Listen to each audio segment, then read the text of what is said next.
What is it that makes a good, safe investment property? Well, in this video, I want to give you 5 things that I look for when I'm helping people find an investment property or when I'm looking to find a low-risk investment property for myself.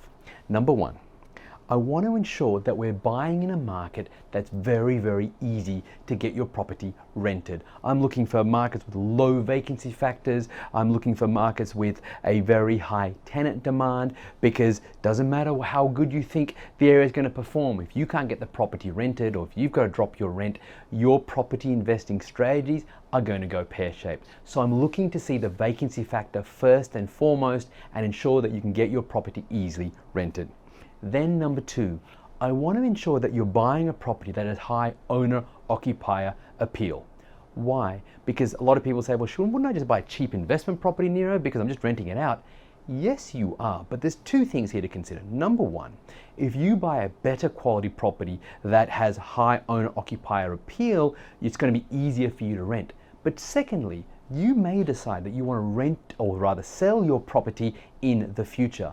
And you want to ensure that you have opened up the market as much as possible, and that you can sell to almost everyone. And if you look to compromise on costs up front, if you look to buy a cheaper, smaller property, you may find that it's harder for you to sell if that's what you choose to do at the time, and also you're going to find it harder to rent. So make sure you're buying something that has high owner-occupier appeal.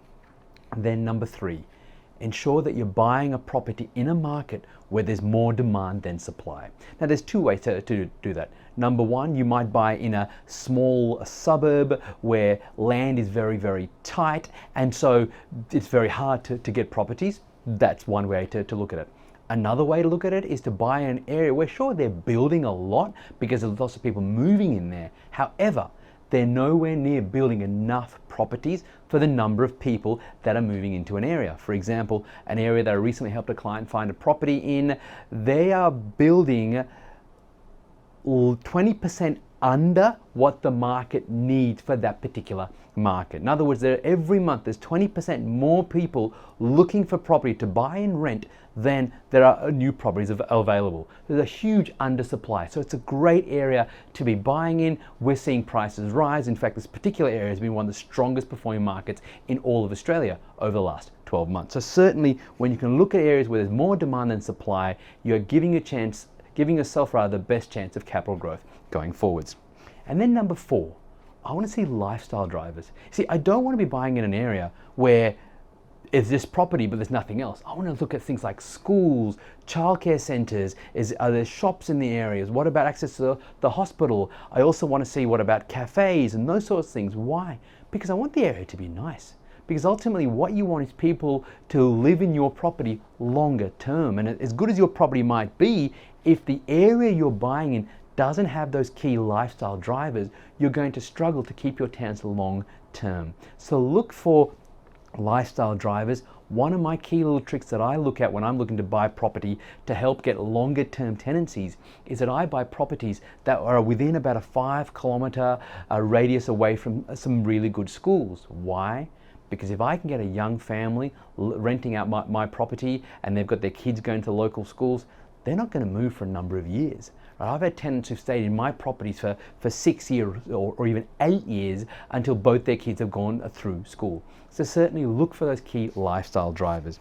And then number 5, especially if you're looking to buy houses, buy in markets where land prices are rising. Right? Because ultimately what you want to see is if you've met those first 4 criteria that we just went through and prices are rising, odds are, I mean, there are no crystal balls, but odds are that prices will keep rising, giving you a good chance for capital growth. Those are just 5 of the characteristics that I look at when I'm looking to buy an investment property that's really low risk, that's going to give you maximum chance for capital growth going forwards. Hey, thanks so much for watching. If you found this video valuable and you're thinking you might like my help to help you find an investment property, then head on over to nerocall.com to discover our unique 5-step process that's helped my private client group purchase now well over $66.2 million worth of property. And then if you like what you see, you can book in for a free half-hour phone consult with me personally. Either way, thanks again for watching.